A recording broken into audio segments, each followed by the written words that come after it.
Bu QSFP28BD optik modullari bo'lib, ular bittagina optik tog'lar orqali 100 gigabit tezlikni uzatishga qodir.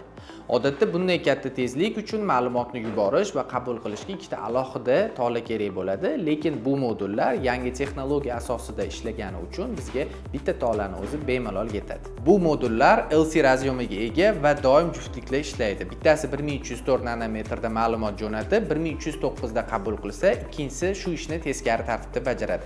Natijada bitta kabelda ma'lumot bemalol aylanadi. Eng qizig'i shundaki, bu modullar 100 gigabit tezlikni naq 40 kilometrgacha bo'lgan masofaga muammosiz yetkazib beradi. Bu tarmog'ingiz quvvatini oshirish uchun juda zo'r imkoniyat. Yana bir muhim jihat, modulni raqamli diagnostika tizimi mavjud. Bu orqali siz qurilmaning harorati, holati va qanday ishlayotganini kompyuterda real vaqt rejimida kuzatib turasiz. Data markazlari va yirik tarmoqlar uchun juda qulay. Agar sizga ham sifatli SFP modullari yoki tarmoq uskunalari kerak bo'lsa, hoziroq biz bilan bog'laning, ushbu raqamga murojaat qiling.